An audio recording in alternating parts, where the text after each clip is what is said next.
patiently waiting and laboring for the second coming of our Lord Yahushua. A hearty, mighty shalom to all of the mighty men of the Most High God who are out there in the highways and byways, pushing this truth, magnifying the ministry, presenting their bodies as a living sacrifice, and enduring all things for the elect's sake. Shalom to those men. Shalom to the men that may not be out there in the highways and byways as of yet, but they're working on it. They're getting built up in the spirit. They're praying, they're fasting, they're studying, they're being diligent, and they're abounding in the work of the Lord. Shalom to those men. Shalom to the sincere sisters that are out there in this truth, zealous and on fire, and moving in the spirit of our righteous foremothers. Shalom to the ancient men. Shalom to the children. Shalom to the elect of Israel scattered abroad throughout the four corners of the earth. Shalom to all of you mighty brothers and family of Watch for Israel. Shalom again. Shalom. Shalom. And shalom to everybody tuning in live for a mighty Memphis groundbreaking through the spirit and power of Yahweh. Let's get them most out.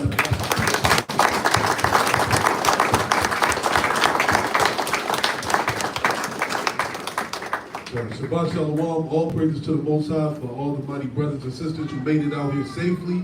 The mighty host of WFI Memphis for letting everything be done decently and in order. Waiting on brothers and sisters and doing all they can to help out the ministry. Right, as we always do, we're going to start with Acts chapter 18 and verse number 4. It's the book of Acts, chapter 18 and verse number 4. And he reasoned in the synagogue every Sabbath and persuaded the Jews and the Greeks. Right, another Sabbath service to persuade Israel who knows that they're Israelites to continue in the faith, the charity, the brotherly love, all things to magnify the name of Yahweh Shem Yahushua. And to those who are just finding out that they're Israel, to compel them to be in the church of Berea, to search the scriptures daily and diligently to see if the words that have been spoken them are true or not. Right, there's a lot of false prophets and soothsayers and people sent forth to deter the truth from being spread apart. And it's our job as the watchmen for Israel to be that strong defense to this gospel and to those who are sincere in this truth. And the only way we can do that is through Philippians 4:13. And it's the book of Philippians, chapter 4 and verse number 13. And he reads, so I can do all things through a Mashiach which strengtheneth me. Right, so through the spirit of Yahweh Yahushua, we're able to cast down false doctrine, stand 10 toes down for the doctrine we learn, not be tossed to and fro like a wave in the sea, and be fervent for our God and for the brothers and sisters who are out here doing their best to keep these laws, statutes, and commandments.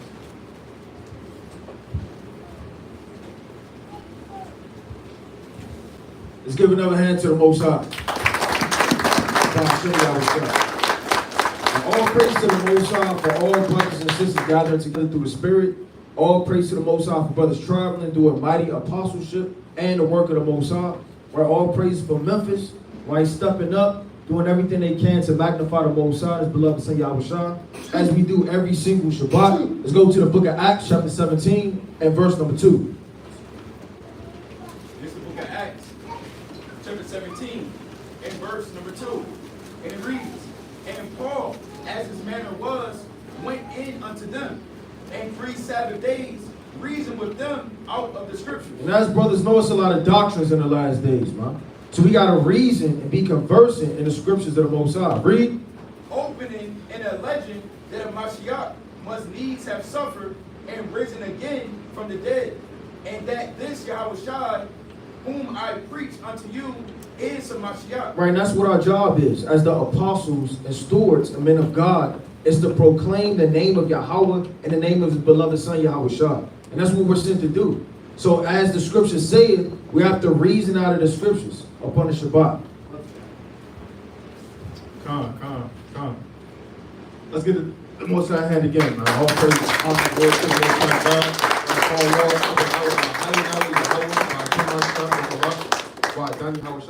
Righteous. Right, that's all praise to our Father, our Lord, the Most High God Yahweh, in the name of His beloved Son Yahushua, our King, and our Lord the righteous. Right. So again, shalom to the classroom, shalom to all the mighty Akim, right, the mighty Akbar, the mighty Banyam, right, the brothers and sisters, the children, right, shalom to all of the Mashiach, the family far and near, right. Let's go to the book of Acts, chapter 15 and verse number 19 to the Spirit. And this is the book of Acts, chapter 15 and verse 19. Right. Wherefore my sentence is that we trouble not them which from among the Gentiles are turned to Yahweh. Right, come, man. Right, and every brother, right, every sister in this classroom today, man.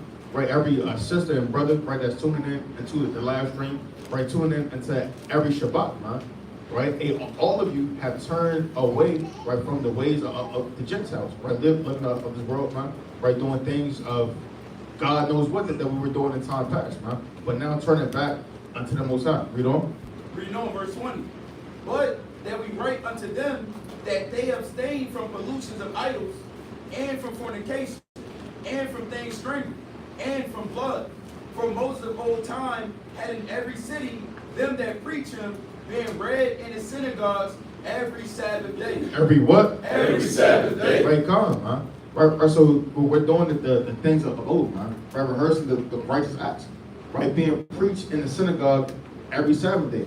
Right, to compel our people. Right, to put away idols, to put away pollutions, to put away all things of uncleanness, of things of all ungodliness, man, and return back, right, to the Most High in these last days, man. Right, to keep the laws, statutes, and commandments, man.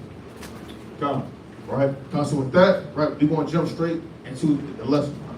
Right, the name of the lesson, right, is the art of being a good steward, man.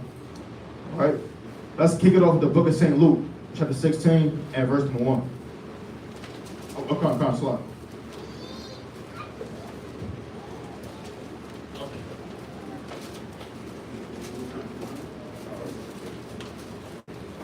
All praise to the Most High.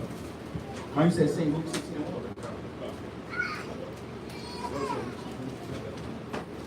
And it's the book of St. Luke, chapter 16 and verse number 1. Right. And he said also unto his disciples, there was a certain rich man which had a steward, and the same was accused unto him that he had wasted his goods. Right. Verse 2. Read that again, King. This is verse 1.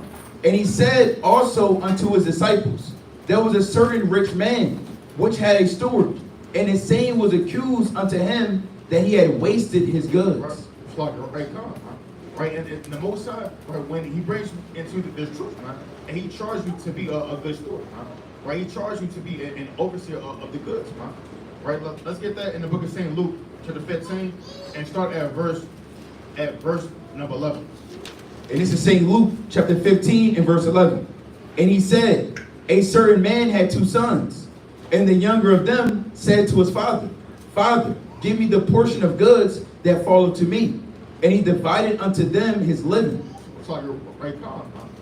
Right, and the Most High God, man, he gives you portions, man.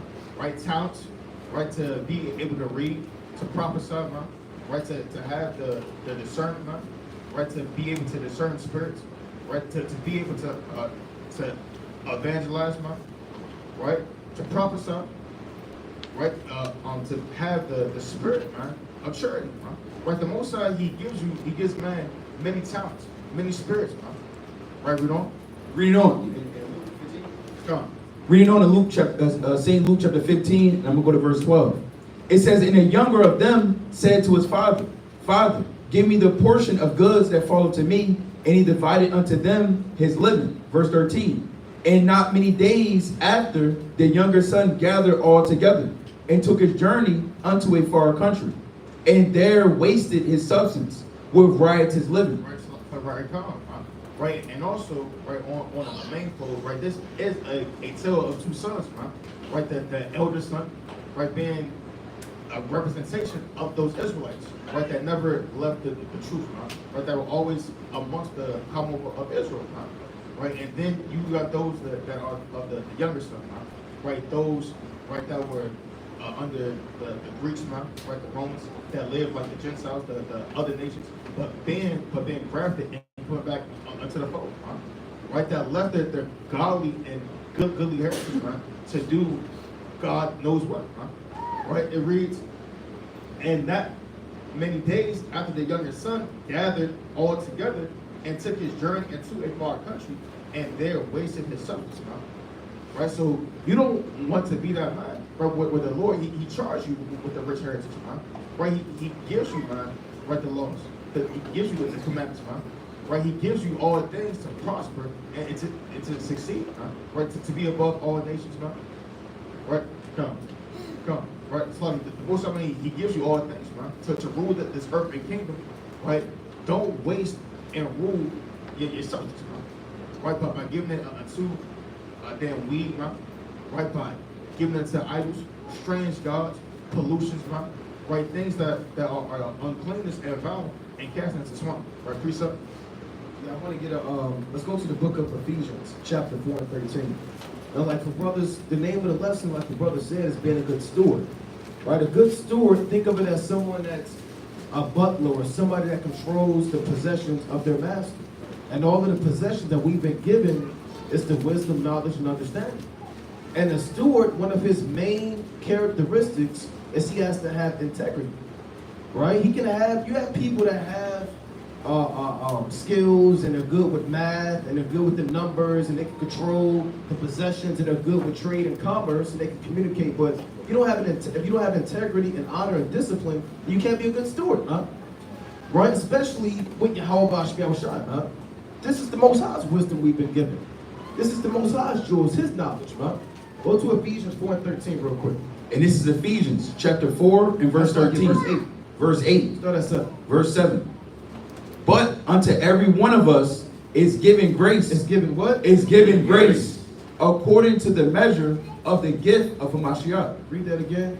This is Ephesians chapter 4 and verse 7. But unto every one of us. Every one of us. So think about yourself in this room right now, huh? Right? Think about Yahweh Shai in his precept. He said every single one of us has been given a gift. There's not a brother or a sister in this room that has not been given a gift from the Most High, God. And you have to tap into your spirit and examine the gifts and the traits that the Most High gave you and use those gifts to magnify the name of the Most High, God. Every single brother has gifts or multiple gifts. Yahushua speaks about men coming to this knowledge, being 30-fold, 60-fold, or what? 100-fold. Right? So, and it's according to the grace of the Most High. Because everybody's not going to have the same gift. And brothers may have the same gift, but some brothers may excel better at those gifts, God. And you can't look at a brother's gift and covet, or be envious, or have a grudge because his brother has a gift, you may not have that gift, huh? You play your role in the part that the Most High gave you, huh? And that's how you have a nation that can function together and as a body. Because again, I can't do what these brothers can do, huh? There may be certain things that I can do that these brothers may not be able to do. But we work cohesively as a unit. Just like y'all brothers, there are things that y'all can do and skills and knowledge and stuff that y'all have that we need brothers, huh? I don't know how to deal with all this damn technology and all this, huh? I don't know what's going on, huh? But that's why we got brothers like Nasha Aya, Azra Allah, Lawakan. We got brothers that can do garments and shirts. So brothers, we work together as a body, come? And that's according to the measure that the Most High gave. Read on at verse number 8. Verse number 8. Wherefore he saith, when he ascended up on high. When he ascended up after the resurrection. He led captivity captive. Right, he freed us from sin.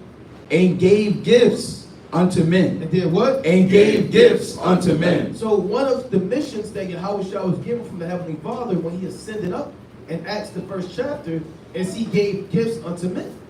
Right, one more quick precept. Go to Luke 19. Right, my favorite parable. Right, the parable of the talents. Right, it goes into what the bar was saying through the Spirit. Right, go to Luke chapter 19 and we can start at verse number 12. And this is St. Luke chapter 19 and verse 12. He said, therefore, verse 11. And as they heard these things, he added and spake a parable, because he was nigh to Jerusalem, and because they thought that the kingdom of God should immediately appear. And they thought Yahweh was there to take the Roman Empire at that time. Read on. Verse 12. He said, therefore, a certain nobleman went into a far country to receive for himself a kingdom and to return. So this is the precept with Ephesians 4 and 8. The certain nobleman is Yahweh. The far country is what? The third heaven that he went into. Right? To receive himself a kingdom and to return at the day appointed. Read on. Verse 13. And he called his 10 servants and delivered them 10 pounds and said unto them, occupy till I come. Do what? Occupy till I come. Read that again. Occupy till I come. Occupy till I come. Huh? Has Yahweh returned yet? No. So if you're not occupying What happens in the job if you're not on task, man? You think Yahushua is going to write you up? You think he's going to send you to HR, man? You think he's going to fire you and you get unemployment and you can ride out unemployment? No, man. You're going to be destroyed. Right? This is how serious it is to use the gifts that the Most High gave you. Don't take your gifts and talents and squander and spoil the possessions of the Most High, man. God? And one more point. A steward has to always keep watch. If somebody breaks into the house and steals all the possessions of the master and you're dead asleep, that's over for you, man.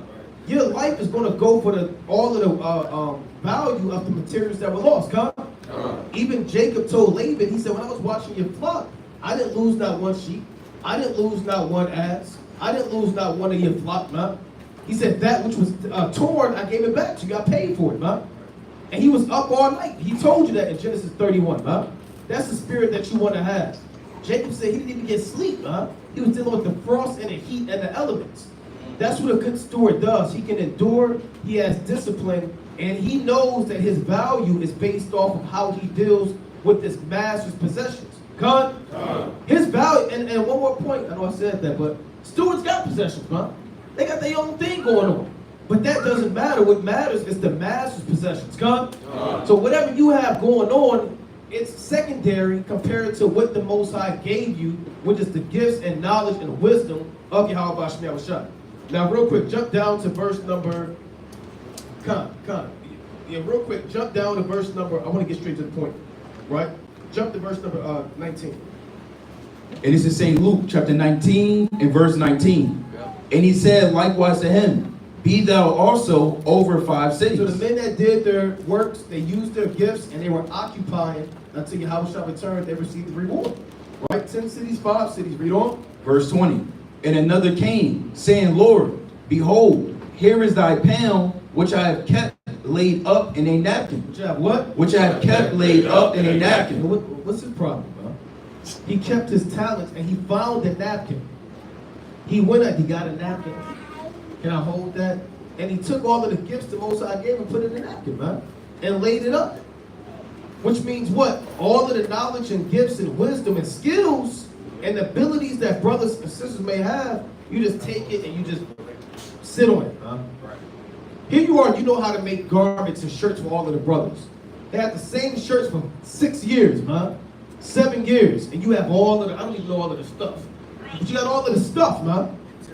All of the material. Brothers talking about, what was that, DFT? Right. You got DTF. You got, what's that other stuff? Vinyl. You got the cricket. You got the cricket machine, man. And you just take pictures of it every day, man. Screen press. And you just, hey, brother, put that to work, man. Put that to work. You got brothers that are good with money, man, are good with finances, and hey, help brothers out, man. You have brothers that know about the herbs and the roots, and some brothers have a so-called higher learning, man. Right there, you have went to this man's school, you got a business degree, or you got certain knowledge. Use that, man. Use whatever the Most High gave you to benefit the body, huh? Don't take it and sit on it. Read on. Verse 21. For I feared thee. What did he say? For I feared thee. Because That's not a righteous fear. And that's an excuse. I feared thee.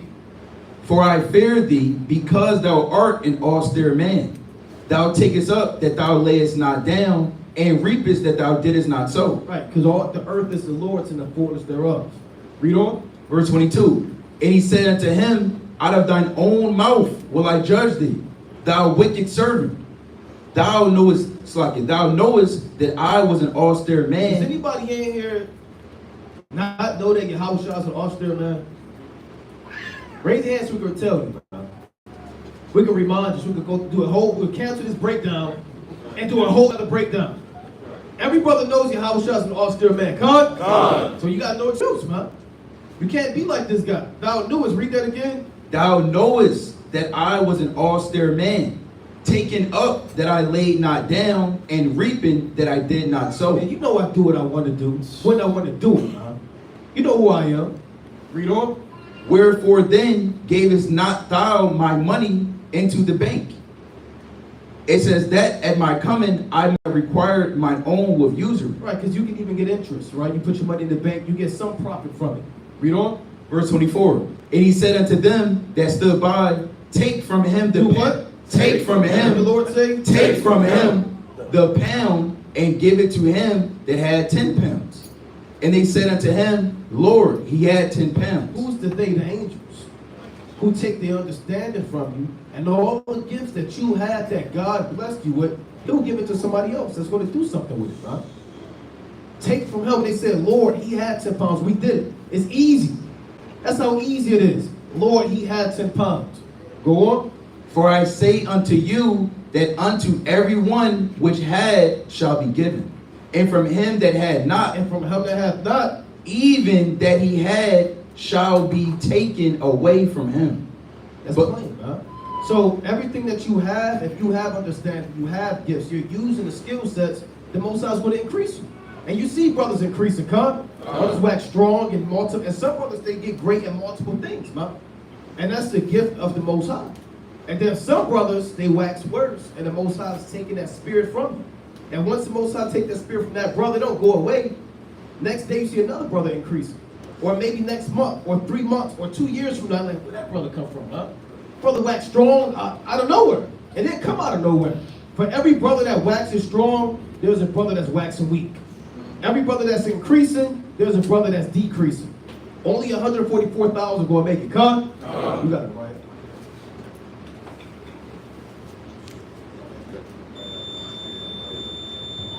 Con, that was a mighty point through the Spirit. Let's go to the book of Acts, chapter 1 and verse 15. It's one of the most mightiest accounts of stewardship in the Bible. Let's go to it. And it's the book of Acts, chapter 1 and verse 15. And in those days, Peter stood up in the midst of the disciples and said, the number of names together about 120. 120 men going into this council about who's going to replace Judas for his wickedness and his transgressions. Right, read. Verse 16. Jump to verse 20. Verse 20. For it is written in the book of Psalms, let his habitation be desolate, and let no man dwell therein. And his bishopric let another take. So it was already written from old that you was going to have a man that transgress, go against the laws of God, trade against Yahweh Shai, and utterly throw away his brookship, huh? Which was his office. Right now, it could be a brother in this room written from old to throw away his blessings, his mercy, his office, and with the Most High Son of Man, huh? This is deep. That's Psalm chapter 69. Read that again. This is Psalm. So this is the book of Acts, chapter 1 and verse 20. For it is written in the book of Psalms, let his habitation be desolate, and let... And just because you walk with the Lord now, don't mean you're always going to walk with the Lord. That's the scriptures, man. It was written from old, these things. You can read in the book, right, of Jude. We don't have to necessarily get it, but there are some that are crept in unawares. Right, read on. And let no man dwell therein, and his bishopric let another take. No, it's going to go desolate. Let another take. Let another take. Somebody's waiting to take your office, man. You teachers, you apostles, you leaders, you soldiers, you readers, whatever the Most High blessed you with, there's somebody waiting to take it from you, man, righteously. That wants it more than you do, man. There's somebody waiting up at night trying to figure out what Acts, the first chapter, is going into while you read it 3 times and don't care to read it ever again, man. There's somebody out there hungry for this thing. They're starving. Right, read on. Wherefore of these men which have companied with us. Right, meaning the Lord is watching men that is accompanied with us, man. Do you don't think brothers don't notice who's traveling in WFI, who's always sitting behind, man? They always have an excuse. They're always late for camp. Somebody's always watching a brother's stewardship and spirit to be set when somebody else falls down. Right, read on. With us all the time that the Lord Yahweh Shai went in and out among us. Right, men were diligently watching. Right, read on. Beginning from the baptism of John. So these were the requirements. The beginning of the baptism of John. Until that same day that he was taken up from us, must one be ordained to be a witness with us of his resurrection. Read on. And they appointed two, Joseph called Barabbas, who was surnamed Justice, and Mattathias. And it said to be a mighty man. Joe, he was about to be numbered with the 12, man. We don't know all of his works. How many times he fasted, how much charity he did, how much time he traveled, man. For his name to be recommended amongst all these men that saw the baptism. Right, hold this real fast. Let's go to Matthew chapter 3. Real quick. Matthew chapter 3 verse 2. There was a lot of people at the baptism, huh? Read that, King. And it's the same Matthew, chapter 3 and verse 2. And he's saying, repent ye, the kingdom of heaven is at hand. Verse 3. Jump to verse 5. Verse 5. Then went out to him Jerusalem and all Judea. And what? And all Judea. No, just 120 men. And all Judea. In all Judea. And all the region round about Jordan. And were baptized of him in Jordan, confessing their sins. Right?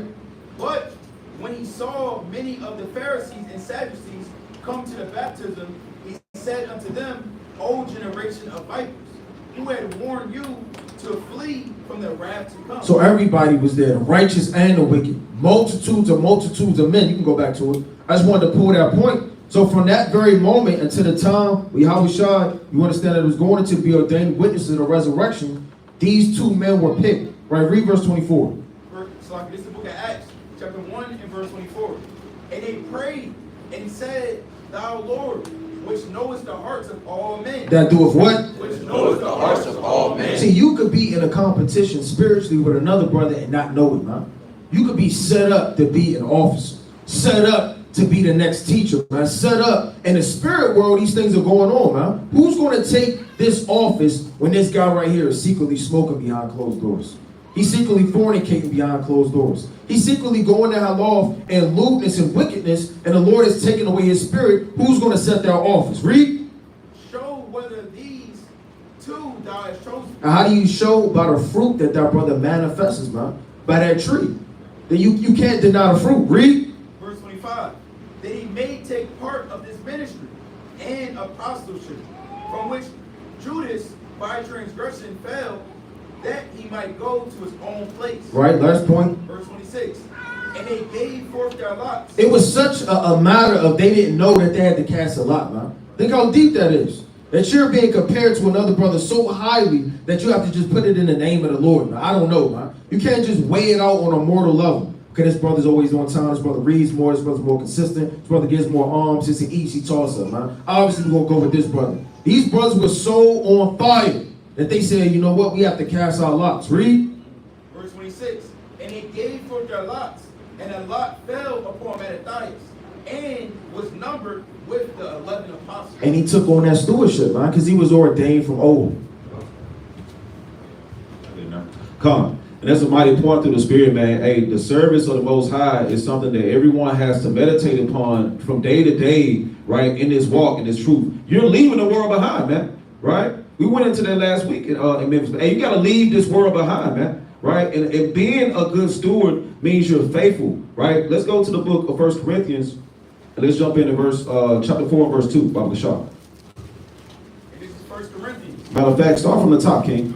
This is 1 Corinthians chapter 4 and verse 1. Let a man so account of us as of the ministers of Hamashiach, and stewards of the mysteries of Yahweh. And that's what we're in this thing, man. Hey, there's dark parables over here for this brother, man. Deep breakdowns. You got the milk over there. And there's a plethora of different things that brothers can touch on continually. We even put that out in the ranks. Hey, brothers increase in the spirit, man. There's so much to talk about in this truth, right? Whether it's the meat doctrine, right? Whether you're going into something that's simple for our people. You're miles ahead of those who don't have the light shed on them, man. A lot of people, we're on the highways and byways, right? Last night it counted. They didn't even know the Most High's name. You have to be a steward on every level and never get the big head in this truth, because the first thing that happens with our people is we start moving forward in this thing, and now we're all high and mighty, man, right? Until the brother Ariah's point, man, hey, there somebody on fire waiting to jump in, man, waiting to get in there at the drop of a dime, and we're taking the foot off the gas, man. We can't be that way right in the last hour, right? Where the Most High is calling us to stay faithful. Keep reading. Verse 2. Moreover, it is required in stewards that a man be found faithful. Say that again. It is required in stewards that a man be found faithful. You got to be found faithful, man, right? Everyone wants to get that crown in the end. Yahweh shot to say, hey, you were blameless, you was a righteous servant, man. You were a righteous servant through the Spirit versus a wicked and slothful servant. And so it goes into brothers, hey, you got to get up in the morning. You got to, hey, you do it for the world, for the paycheck.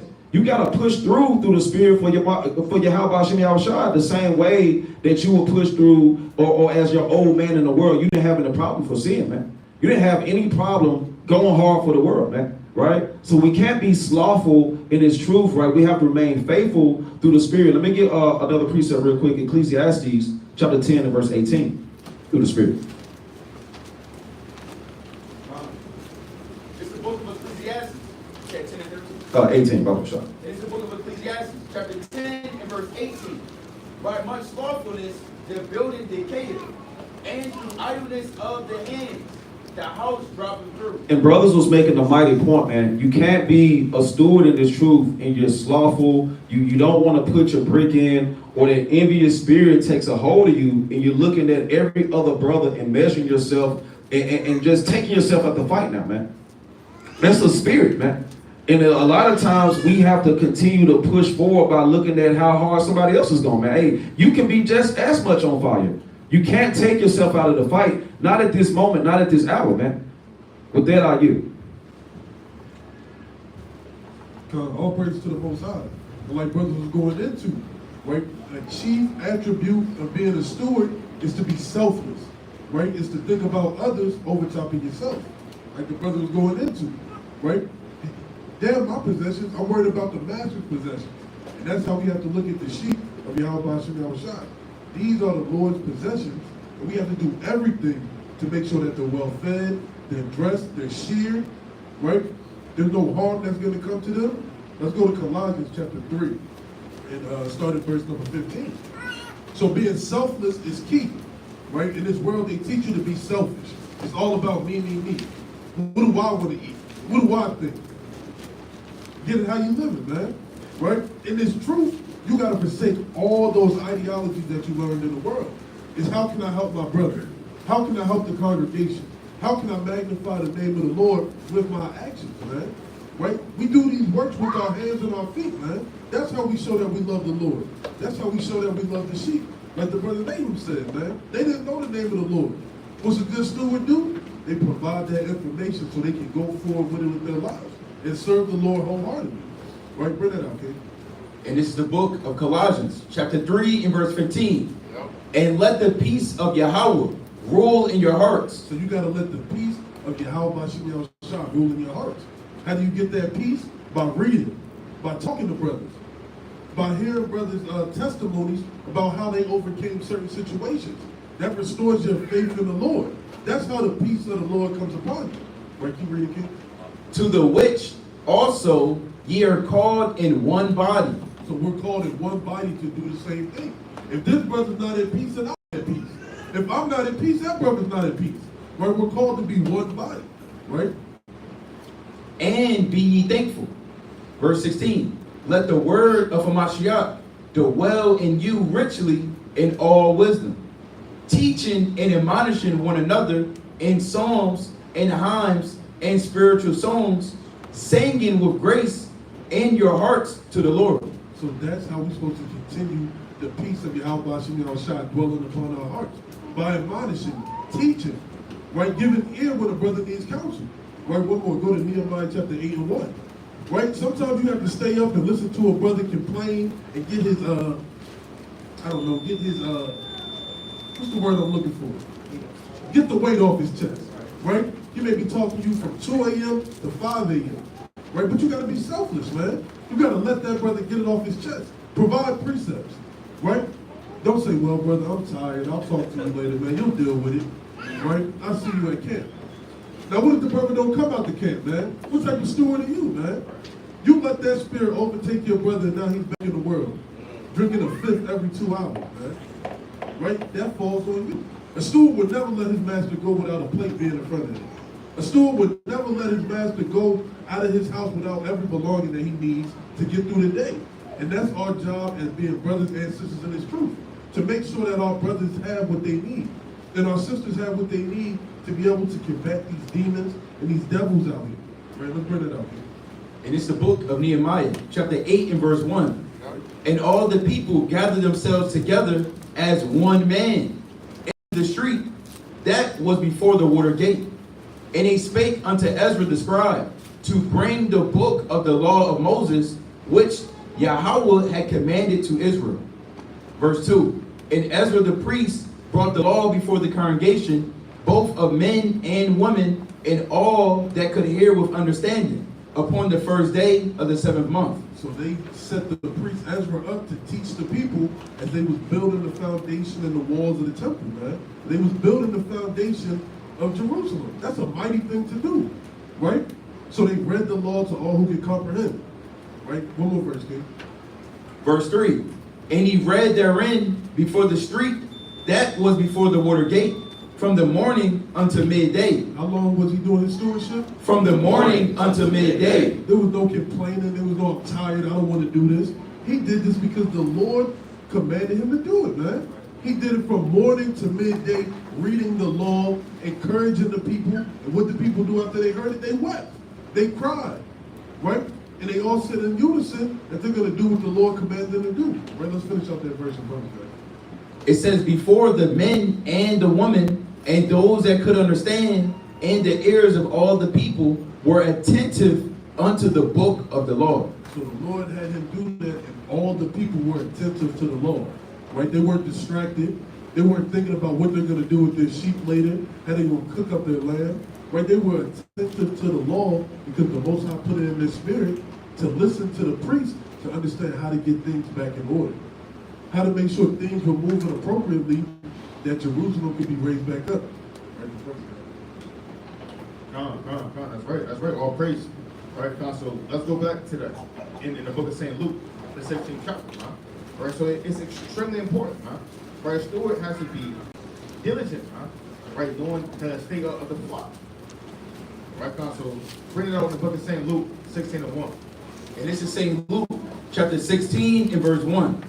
And he said also unto his disciples, there was a certain rich man which had a steward, and the same was accused unto him that he had wasted his goods. Right, it's like right, calm, huh? Right, and again, right, that's going into right the Most High God Yahweh, right, by Shem Yahushua, right, charge you and give you a goods, right.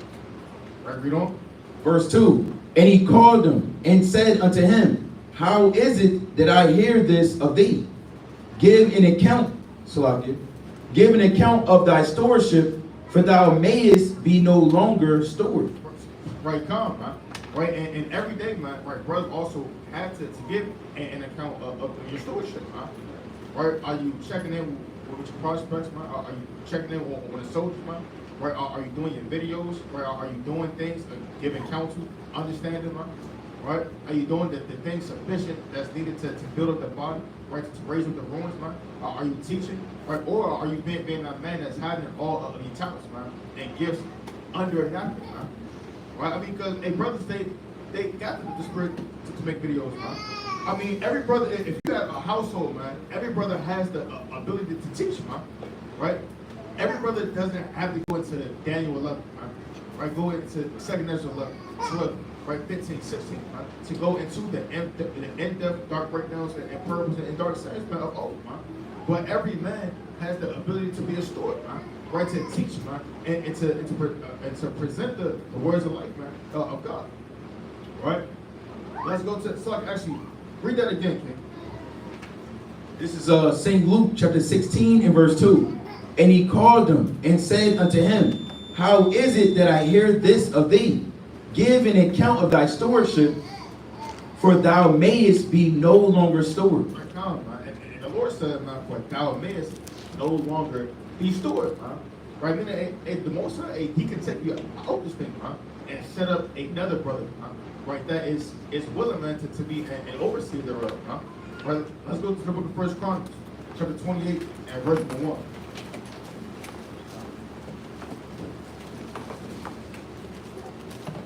And it's the book of 1 Chronicles, chapter 28, and verse number 1. Yeah.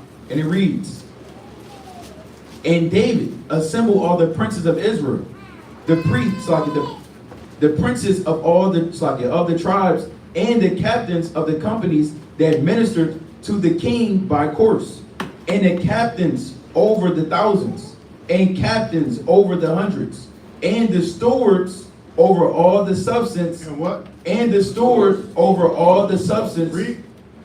and possession of the king. Right, come on, man. So even David, man, our forefathers of old, right, set up stewards, man.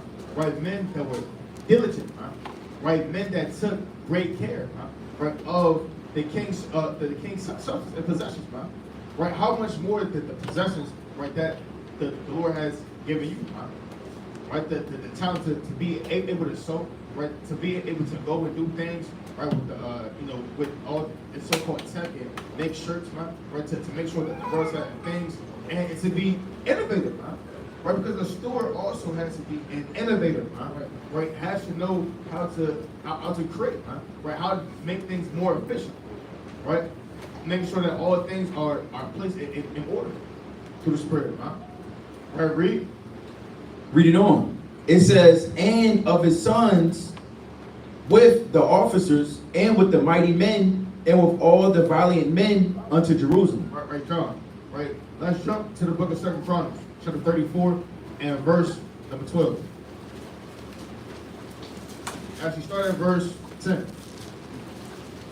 And this is 2 Chronicles, chapter 34 and verse number 10. And they put it in the hand of the workmen that had the oversight of the house of Yahweh. Right, come, right, and also, right, for a man that's an overseer, right, hey, you have to be a workman, right, a workman isn't lazy, right, meaning that you have to actually bring forth some labor in this truth, right, don't just take, right, well, that the Lord set me up, right, in this position, right, well, I'm just going to just sit around, man, and do nothing, right, no, man, right, a work, man, a create, build, read. And had the oversight of the house of Yahweh, and he gave it to the workmen that wrought in the house of Yahweh to repair and amend the house. So what? To repair and amend the house. Right, and also these men, they also repaired and amended the house, man. Right, meaning that they're also proactive and they're reactive, man. Right, you're seeing things that need to be fixed, need to be done. Right, you take action to make sure that those things that are broken and damaged, you make sure that those things are getting fixed. Right, and you're also making amends, seeing things that may be lacking, right, that may be getting ready to faint or decay or to wax worse, man. And you're making sure that those things are strengthened and built up, Come, read on. Verse 11. Even to the artificers and builders gave they it to build, to buy hewn stone and timber for couplings and to floor the houses which the kings of Judah had destroyed. And the men did the work faithfully. And what? And the men did the work faithfully. No, they did it deceitfully. And the men did the work faithfully. Hey, and the men did the work faithfully, man. Right? Hey, a king man or a ruler, hey, if that man comes back, man, for substance, it shouldn't be something missing, man. Right? It shouldn't be, man, a sloth gift. I know you did an inventory. I kind of took 100 shekels of gold, right? I kind of took it for a season, but I was going to put it back, man. Hey, these men were faithful, right? When they were given the charge, when they were given the change of money, man, right, to make sure that the things that were sufficient for the temple and for the house to be built, man. Hey, these men were faithful, right? There was nothing lacking, right? There was nothing missing, man, right? Hey, and they still had all of the money and substance, right, headed and accounted for, and still had a surplus. Come, And the men did the work faithfully, and the overseers of them were Jahath and Obadiah, the Levites of the sons of Merari, and Zechariah, and Meshullam, and the sons of the Kohathites, to set it forward, and other of the Levites, all that could skill of instruments of music. Verse 13. Also, they were over the bearers of burdens. They were what? Also, they were over the bearers of burdens. Right. Also, and these men were also set over other men, man, that had tasks, man. Right. You may have a man that may be an officer, right? But you also have your lieutenants, man, right? You may have certain soldiers that have maybe you can't priest, right? You can't scribes, man, right? So making sure that all brothers have officers under them, making sure that those officers are being fulfilled and completed as well, man, right? Not letting right parts of the body just decay and just wax, man, and just fall apart, right? And cracking with mold, man. Read on. And were overseers of all that wrought the work in any manner of service. And of the Levites, there were scribes and officers and porters. Right, come on, man. Right, so these men were not only diligent, man, over the estate, right, of the king's substance, man, right, in portions, right, in their responsibilities and duties, man, right, but we're also making sure that the men were under them, also, right, were fulfilling their roles and duties, right, towards the king as well, man, right, which is ultimately, man, right, the Most High God Yahweh, Bashim Yahushua. God, bro's got it. Yeah, that quick point, just to add to that, the brother was speaking about inventory and accounting for goods. If stuff go missing, you know, you can't just say you don't know what happened to it, man. You gotta know what they call the root cause. Brothers heard of that, right? Which means you gotta dive deep and figure out what happened, man. And you gotta explain, this is why it happened, here's what caused it, and you gotta not only explain it, they want you to come up with a plan for it not to happen again. He doesn't care that you figured out what happened. Are you gonna stop it from happening again? And how are you gonna get it done, huh? That's another thing that goes into what Gabar was saying about stewardship and accounting for goods. You gotta answer to it and stop it from happening again. And if you came up with a plan and it didn't work, you gotta tell them that, huh? You can't just go weeks and weeks and your plan is just garbage, huh? And then you're losing money behind the scenes. You don't want to say something. You gotta come up, huh? Look, you know, I tried this plan. You know what? We lost more money. You know, it didn't work. Here's the adjustment. Here's the plan. Here's how I'm gonna fix it. And that's what they're looking for, huh? Right? So that's called repentance, huh? That's called repentance. Quick precept. Go to verse chapter 20 and go to verse number 2. All right? 1 Kings 20 and 2. And it's the book of 1 Kings, chapter 20 and 2. Chapter 20 and verse number 2. The king of Syria said to the king of Israel. And he sent messengers to Ahab, king of Israel, into the city, and said unto him, Thus said He Benhadad, said, Thus said Benhadad. Thy silver and thy gold is mine. What did he say? Thy silver and thy gold is mine. Who the hell is he, man? Who the hell is he? That's like somebody knocking on your door, man. Right? Your woman, your gold, your silver, run it. Run it. It's mine. Right? That over there, that's mine. That's bold, man. Thus said Benhadad. And he sent messengers, man. He didn't even come himself. He said silver, and this is how demons are. Think about this spiritually, man. What is the gold and silver that Most High gave us? It's truth. There's wisdom, there's knowledge, man. And you always have spirits in opposition looking to take it from you, man. Looking to sift you out and looking to take away your understanding, man. Wicked women may come your way. Opportunities that lead you away from the truth that may seem like the right way to go, but it compromises you doing the work of the Most High. That may be presented to you, man. Health issues and financial issues, all these things may come your way to take away the silver and the gold. Read that again in verse number 3. Verse 3. Thy silver and thy gold is mine, thy wives also, and thy children. He said, thy what? Thy wives also, and thy children. Brothers going for that? Any brother going for that? Let me know now. Raise your hand if you're going for that. We're going to have a council. Live. No brother's going to sit there and let you say your wives are mine, man. And your children. Right? Read on. Thy wives also, and thy children, even the goodliest. Even the Even goodliest the goodly children. Right? Read on. are mine. Right? And the king of Israel answered and said, My Lord, O king, according to thy saying, I am thine. I am what? I am thine. And what else? And all that I have. That's a damn shame. That's a damn shame. What does that mean, I am thine? Yes, you got, no. Hold on. He didn't even ask for help. What did he ask for? His wives and his children. His gold and his silver. He went above and beyond and said, I'm yours. The hell with my wives and my children, my gold and my silver. Take me, man. This is off. You can't just bow down to anybody looking to take away the gold and silver. Stop being so easily beguiled, easily manipulated. You're supposed to be a steward, huh? It's like somebody knocking your door in a trench coat. Yeah, I'm here to kind of inspect your windshield, right? Okay, just come on in, right? You let him in. He's there for 5 hours, huh? With the door closed, with your children, huh? Then he leaves and stumps his feet and walks out the house, huh? Well, how was the AC in the windshield? Yeah, it was all right. And you never see him again, man. He give you a bill for $1,000. And you signed off on it, man. Like a fool. You have to have a level of wisdom and not let anybody infiltrate you, Keep your guard up, huh? And be circumspect. Read on, King. Read it on. Verse 5. And the messenger... Read verse 4 again. Verse 4. And the king of Israel answered and said, My Lord, O king. Call him my Lord. My Lord, Adawan. Khan Adawan. Khan Malakia. Go on.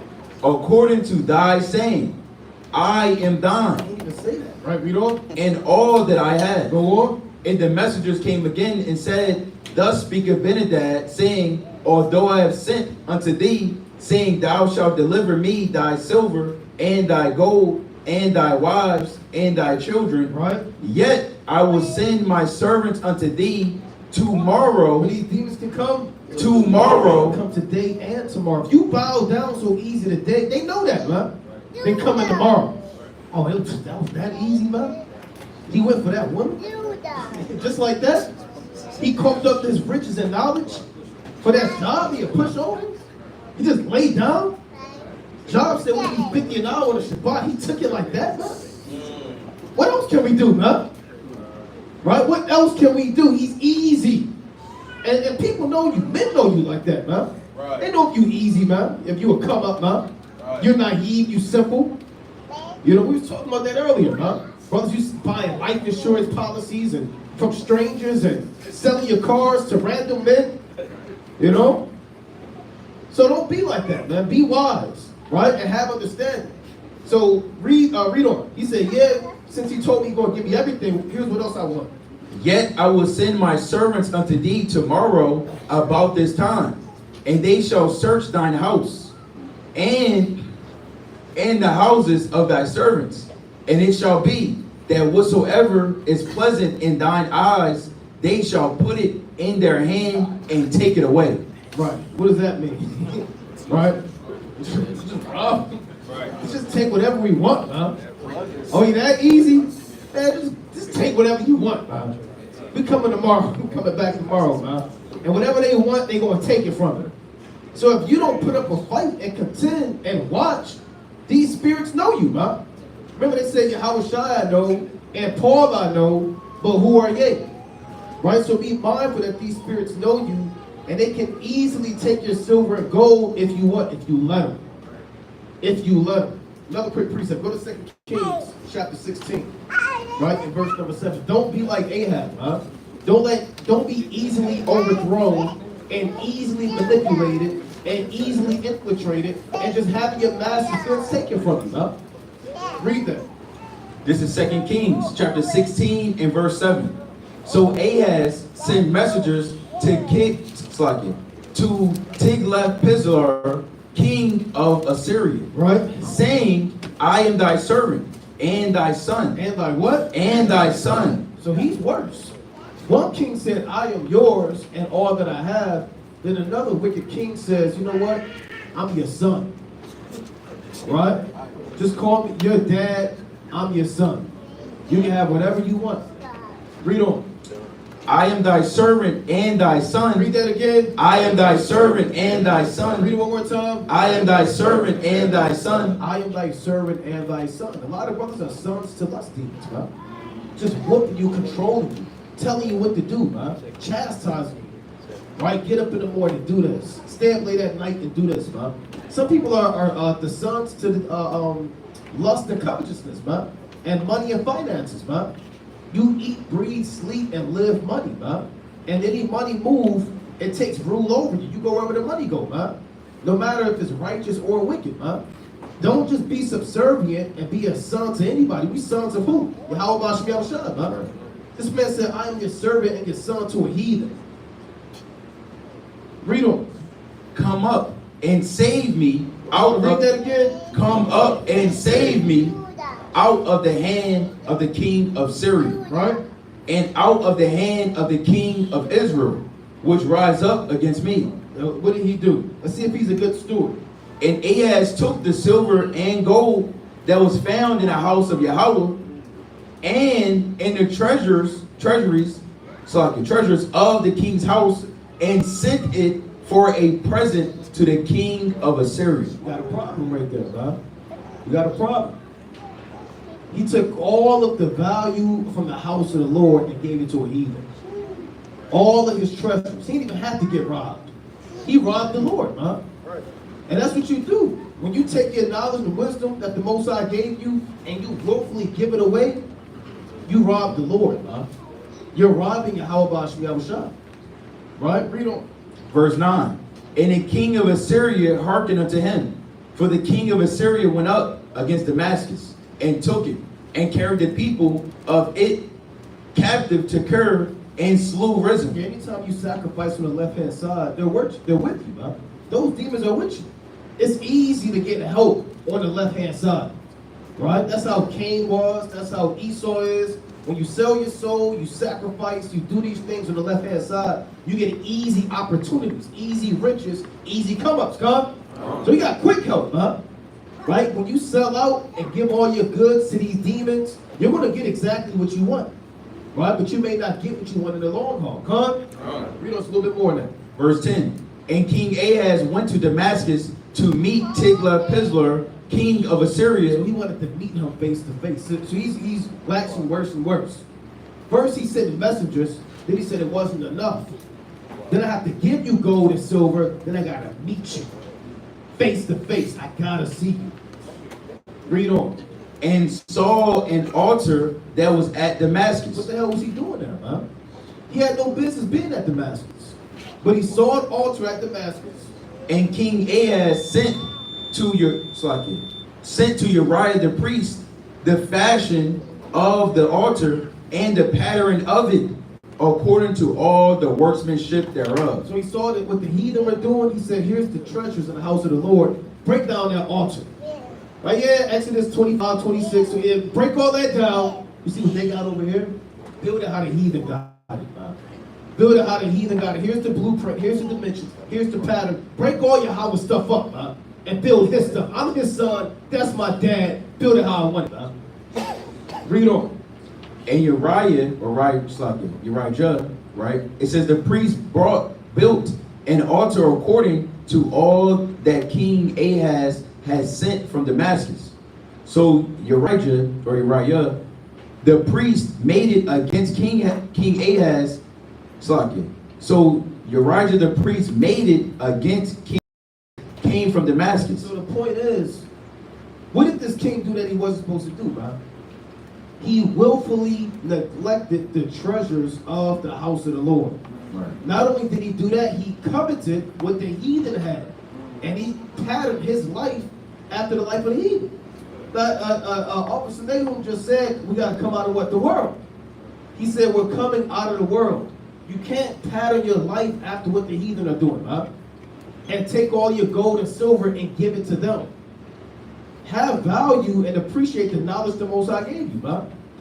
Like the brother said, we're miles and miles ahead of these heathen, man. We're more intelligent, we have more wisdom, we have more understanding, man. Value and appreciate what the Most High gave you, because what you have, nobody else has it, man. You can't pay for what we have, man. Right? You can't enroll in college and get this, man.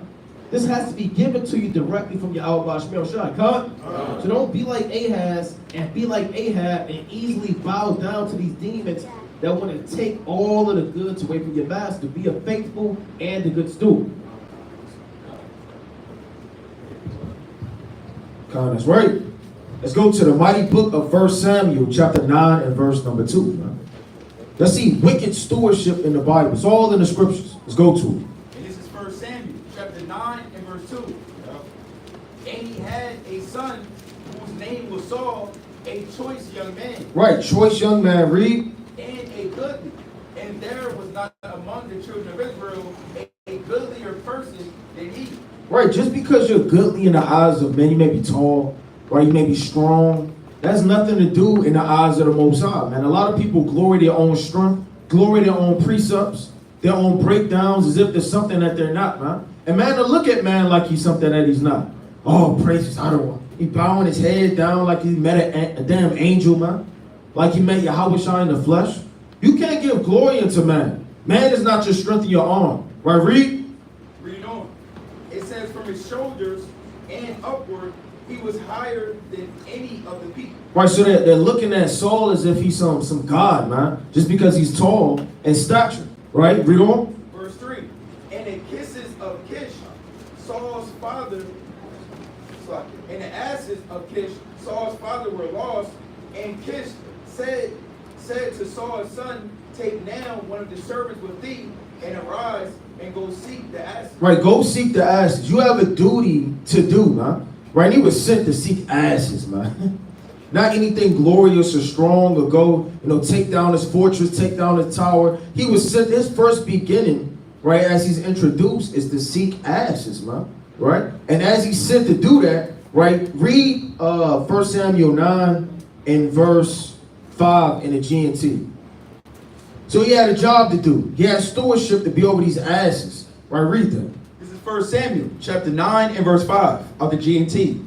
When they came into the region of Zoph, So Saul's looking for these asses, read. Saul said to his servant, let's go back home. Let's do what? Let's go back home. So he neglected what his father said, huh?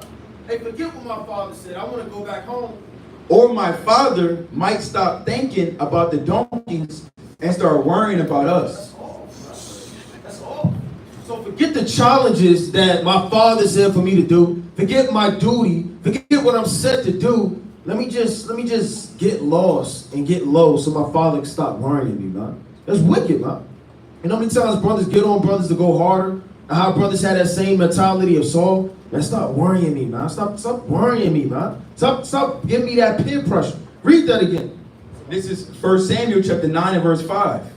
When they came into the region of Zoph, Saul said to his servant, let's go back home, or my father might stop thinking about the donkeys and start worrying about us.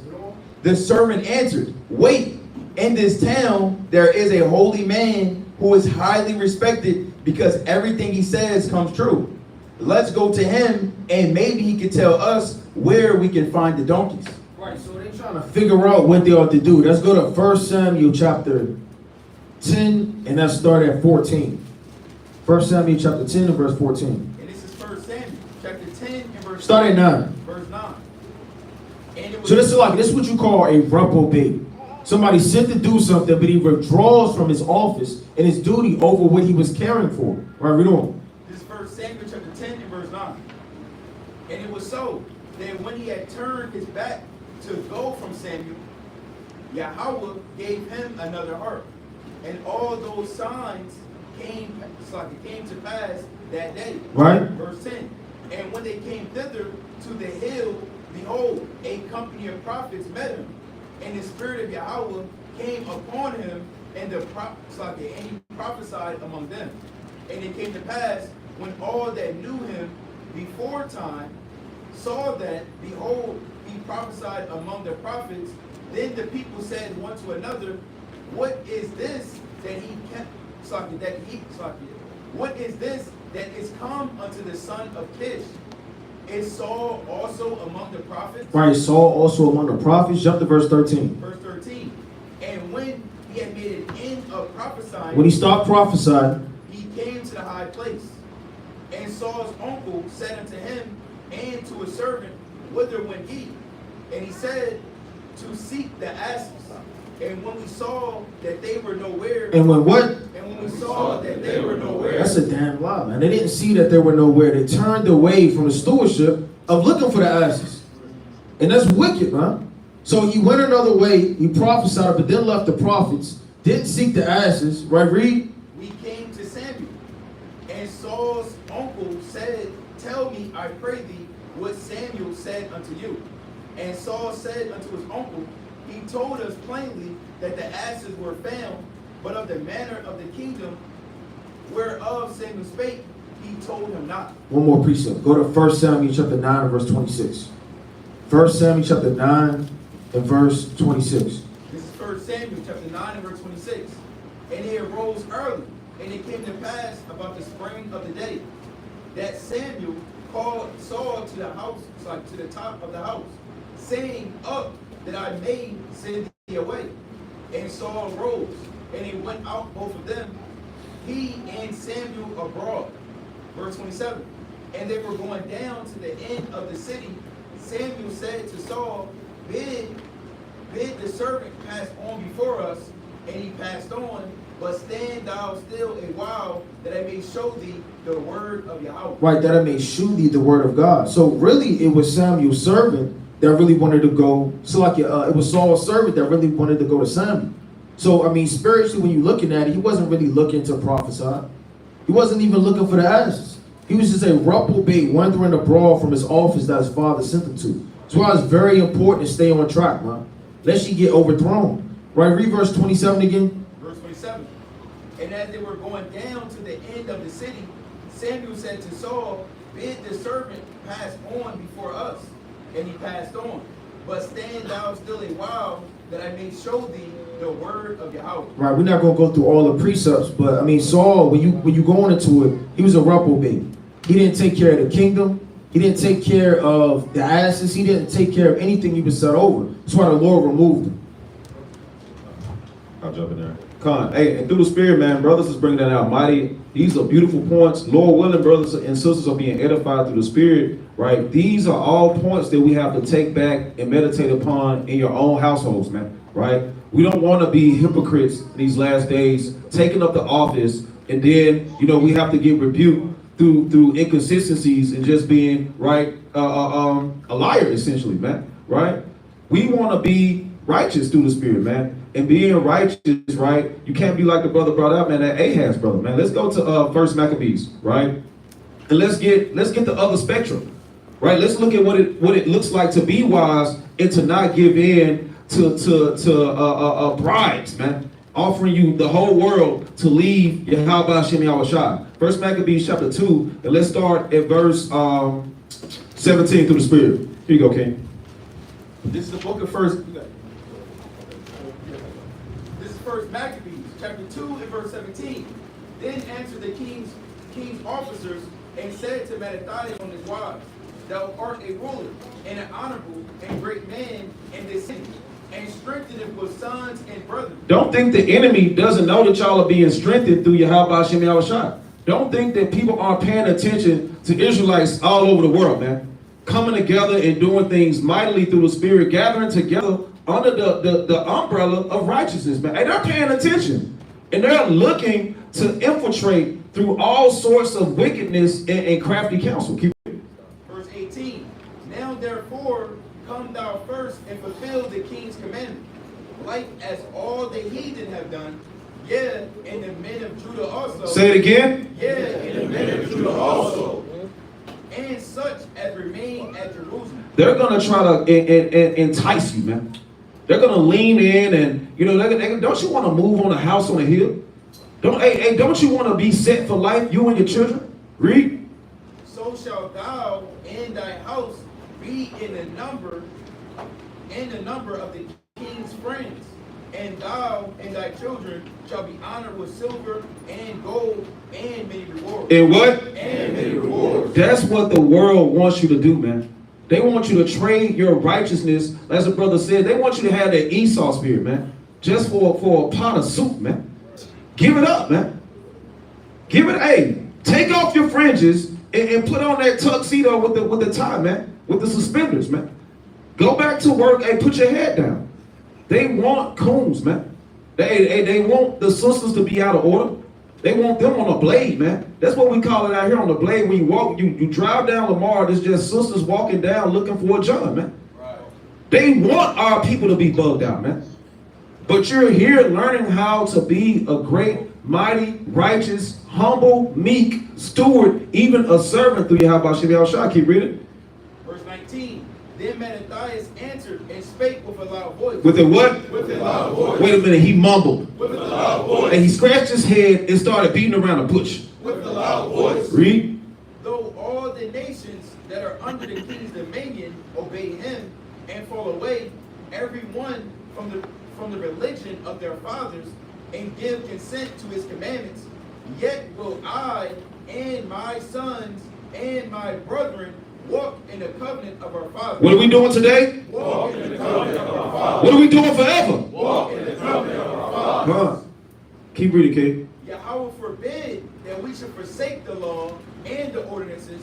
We would not hearken to the king's words to go from our religion either on the right hand or on the left, or the left. Come on, and that's a mighty thing to meditate upon when temptation comes for you, man. When it corners you away from the argument, it's easy to be mighty in front of 100 brothers, man, and sisters. But when you're alone and you have to reason, where we're tried in this walk by our reasoning, man, and you're gonna have to make these decisions through the Spirit, right? Let's go to the book of Ephesians, chapter 6, and verse 5, Dr. Shaw.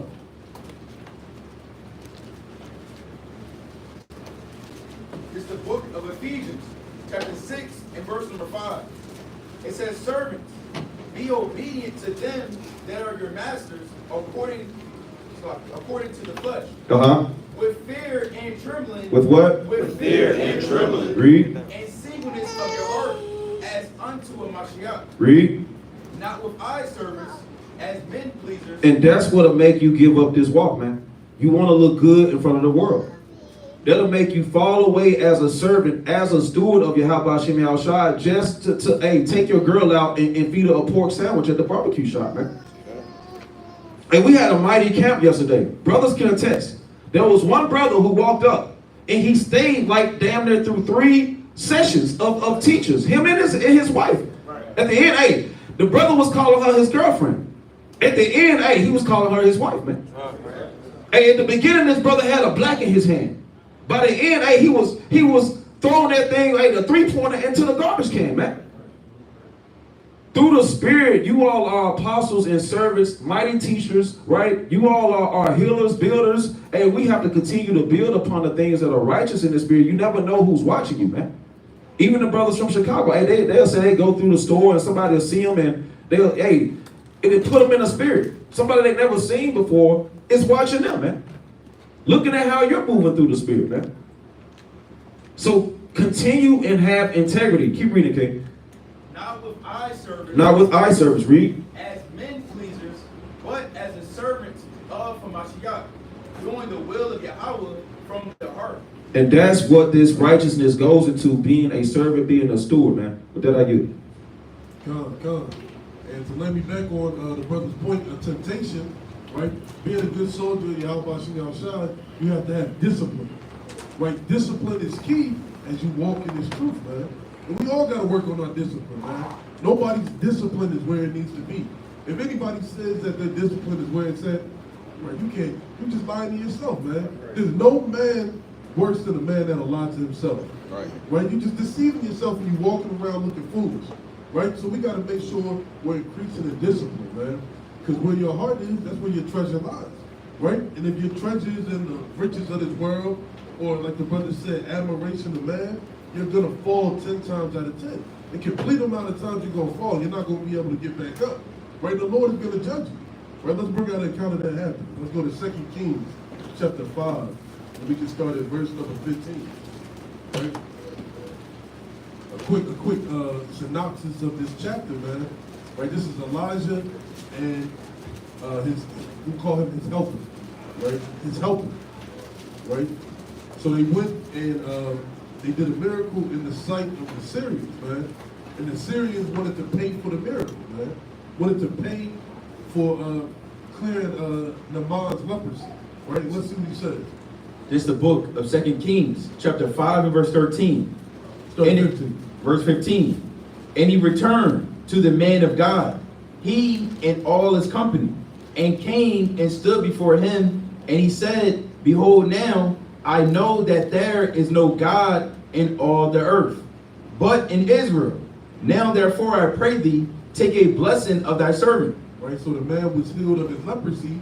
He's praising the Most High, saying there's no other God who could have did this for me but the one true God of Abraham, Isaac, and Jacob. Take this money right here, right? Let me give you something as a token of my appreciation. What did Elisha say to him? But he said, as Yahweh liveth, before whom I stand, I will receive none. And he urged him to take it, but he refused. So he said, I'm not doing these miracles, or I'm not doing the work of the Lord for money, right? We're not doing all this laboring on the highways and byways to have a collection plate out there so we can get paid for it, man. Our riches and reward are going to come in the kingdom of heaven, man. Where we have servants, right? Cattle unlimited, right? We're going to have vineyards, right? Immortal bodies. Man, we're going to have everything we can desire. That's when our riches are coming in. Let's jump to verse number 20.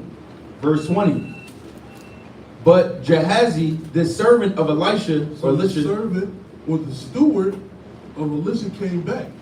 Well, he's like, man, my master said you don't want it, but you know what? My pocket's kind of slim, right? I could go for a quick dub in my pocket, right? A couple of shekels, right?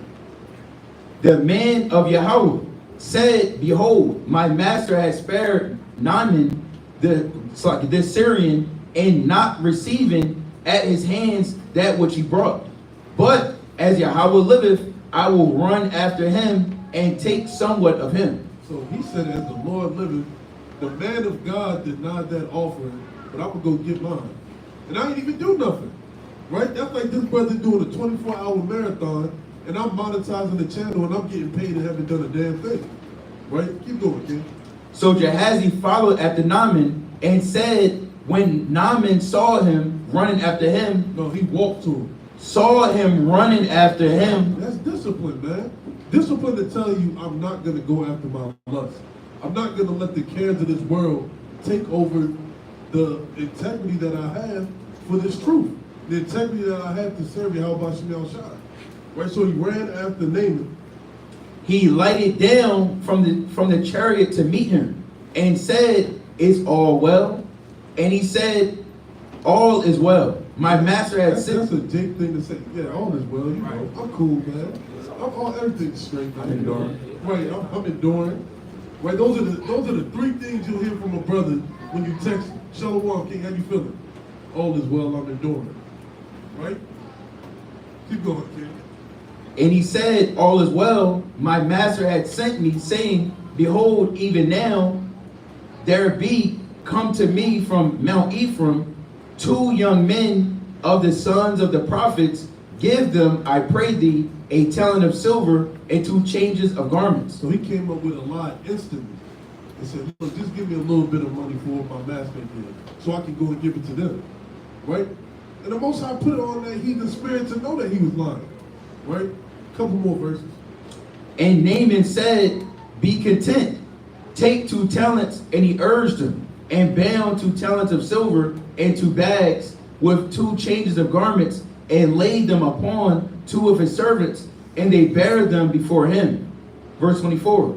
And when he came to the tower, he took them from their hand and bestowed them in the house.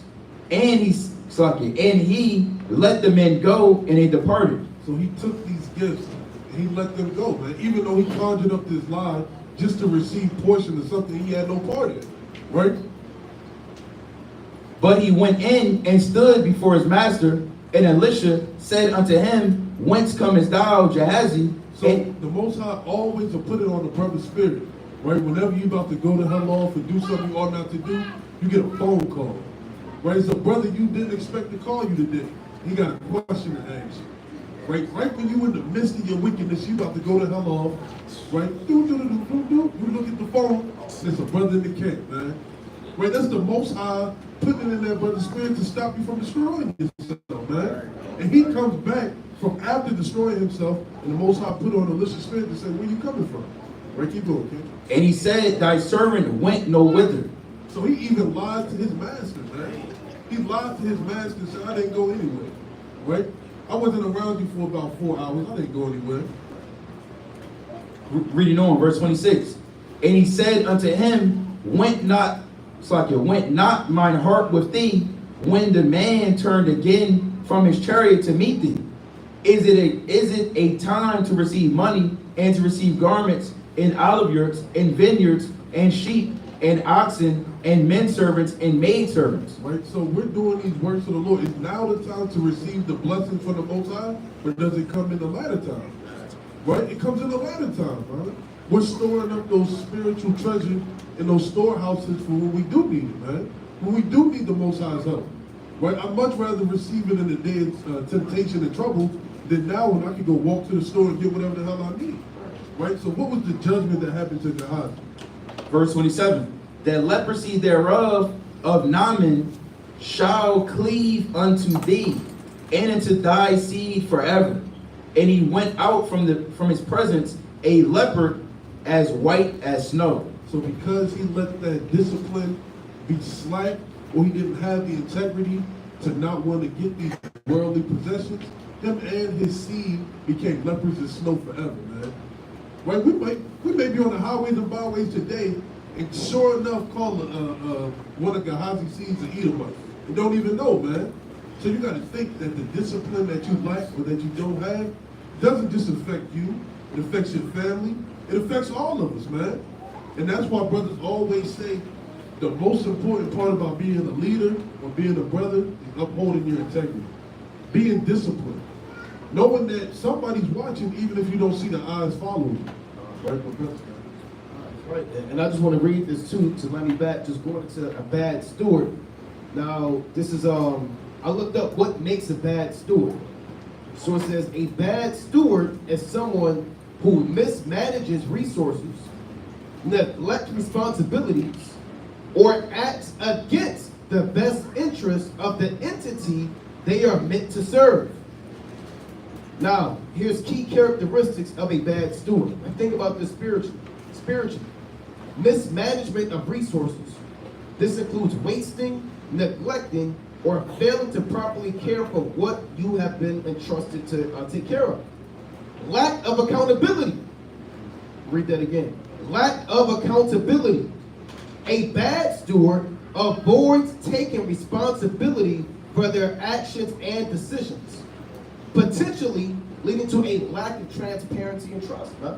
You got to be transparent as a steward. If you drop your master's vase because you tried to move it from shelf A to shelf B, you got to own up to it. They didn't know the cat came in, there was an earthquake, or you ain't feel that, or somebody, no. I broke the vase, that was on me, right? Take that out of my next earnings. You need to have that, huh? Great stewards are even those, and that helps you trust the brother more. Because you know that brother's going to own up to it, huh? But if a brother got 1,000 excuses on why something didn't fall through and he blame you, then that's a hypocrite, huh? And you can't trust a brother like that, right? So it's two more. So that's lack of accountability, self-serving behavior, prioritizing personal gain, the 2 Kings, over the well-being of the entity or individuals they are meant to serve. Here's another one. This goes to what Gabar said. Resistance to change and innovation. A reluctance to adapt to new situations or embrace improvements, hindering progress and growth. Huh? You got brothers like that, huh? Narrow-minded, huh? No vision, right? Do the same thing for 1,000 years, brothers. You can grow, huh? There's something called continuous improvement, huh? Right? When you're always looking to grow and improve in something. And there's one more, right? I'm gonna just get the last one. Here's another one, right? Failure to communicate or share information. Keeping information hidden or making decisions unilaterally when you don't take counsel, leading to a lack of transparency and causing harm. Lastly, lack of integrity or ethical behavior. Engaging in dishonest practices such as embezzlement or fraud to benefit themselves at the expense of others, huh? You see people go to jail for this stuff all the time, huh? Embezzlement, Ponzi schemes, fraud, extortion, theft, robbery, wickedness, theft at the job. You got people that still at their job, huh? Shaking the vending machine all up, huh? Throwing a damn bed sheet over the camera, reaching your hand in there underneath the flap and get the damn bag of Funyuns, man. Right? And then the brother said, what happened? I lost my job. It was Satan. Right? Damn, Satan. So Satan didn't let you get the bag of Funyuns, man. I said, damn, Satan. And that's why we tell brothers, we press the brothers out, man. Brothers that say Satan, well, what happened, brother?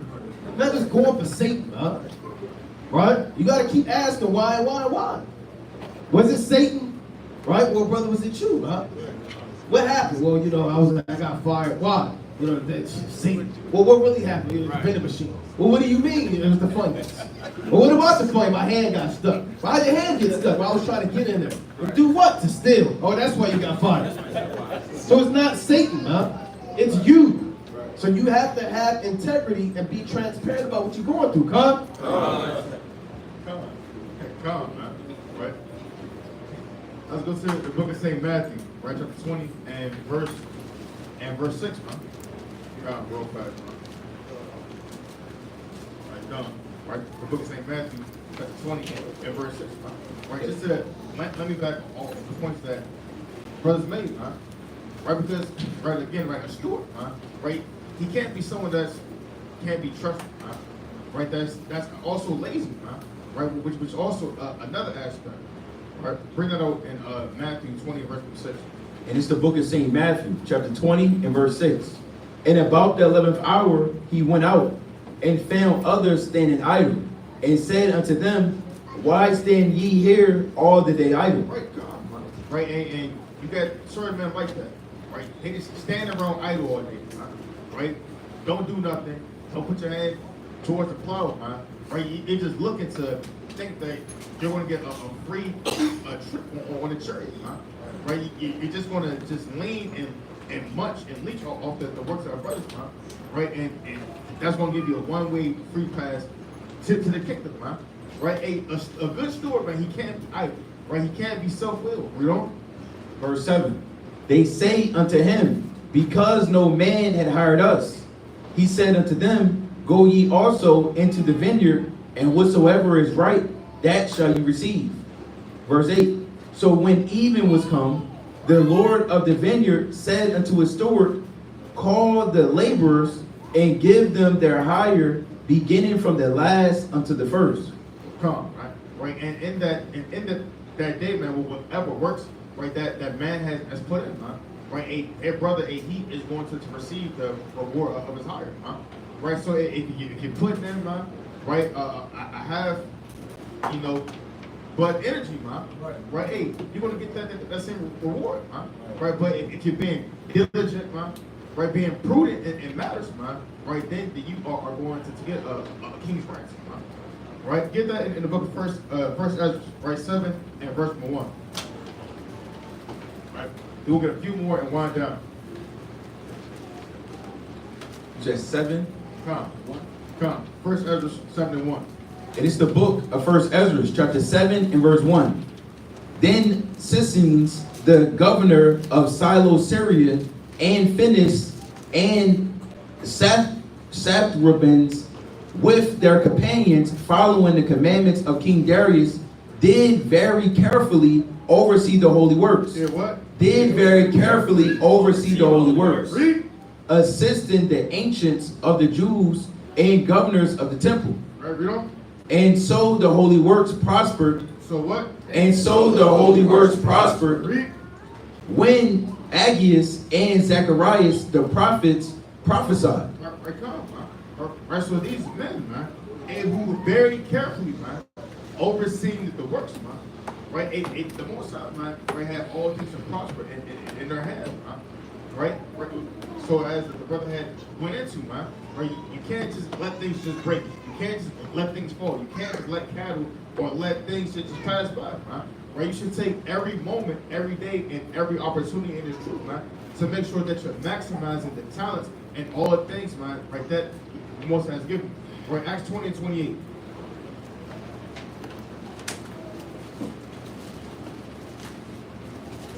And it's the book of Acts, chapter 20 and verse number 28. It reads, take heed therefore unto yourselves. What? Take heed therefore unto yourselves. Read. and to all the flock, over which the Holy Spirit had made you overseers, to feed the church of Yahweh. To do what? To feed the church of Yahweh. Feed yourself. To feed the church of Yahweh, Read. which he had purchased with his own blood. Right, come, man. And when the Most High, when he woke you up into the truth, man, right, and he charged you, man, to be an overseer, man. Right, you are an overseer of the church, man, but you purchased them with blood, man. Right? That's why the Lord said and prophesied, right, greatly, right, in the book of Ezekiel, the 3rd chapter, man. Right?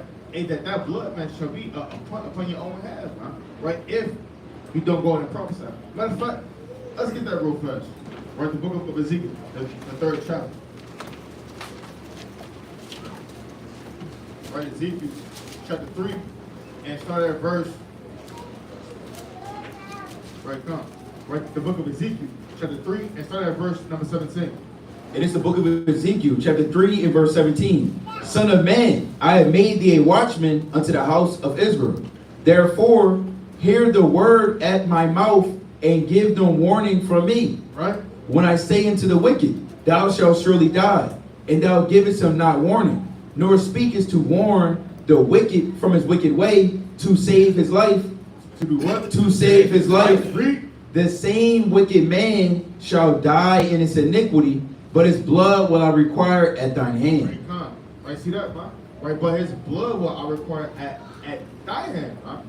Right, so it's more than just knowing that, well, I'm an Israelite, man. Right, or in my camp, hey, we got 144% truth, man. Right? Hey, you know, we out here for us, right? You know, we got out here to teach you, man. Right? You got certain men like that, man. Hey, the Lord said, man, that if you do not, right? Sloth. Read that again, King. Come to 18. Verse 18. When I say unto the wicked, thou shalt surely die, and thou givest him not warning, nor speakest to warn the wicked from his wicked way, to save his life, right? The same wicked man shall die in his iniquity, but his blood will I require at thine hand. But his blood will I require at thine hand, man. Right? Meaning that man's blood, that man's death, man, is also on you, man. Right? Because you didn't do the work of a steward, man, to make sure that you go out and save your brother's life, man. Right? 2 more. Titus 1 and 7.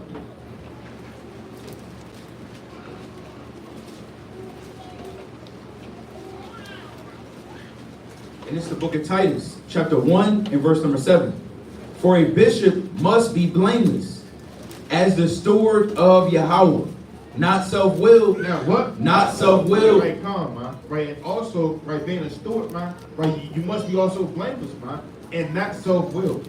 Not high-minded, man, to do your own thing, man. Right, not set up, man, right, to go a course or go astray, man, or be double-minded and lukewarm, man, as Saul, man. Right, just freaking off, man. Right, because you're lazy. Right, because you truly, man, are just in this thing, man, for a name, man, or for attention, man. Right, your heart is not set right after the Most High and making sure that his goods and possessions, right, are taken care of, man. Right, but you're in it for your own vanity, man, and things of a carnal sense, man.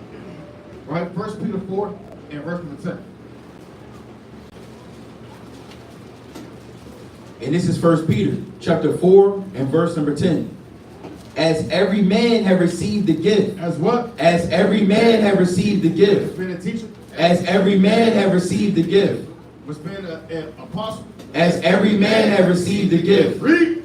Even so minister the same one to another, as good stewards, of the manifold grace of Yahweh. Right, calm, man. Right, so with that, man, hey, every brother, man, every sister, man, right, should be magnifying your talents, man, magnifying your gifts, man, and doing all you can, man, right, to make sure that the estate and that the flock of the Most High, man, right, is in good hands, man. And with that, quick that shot. Quick that shot. Quick that shot. Quick that shot.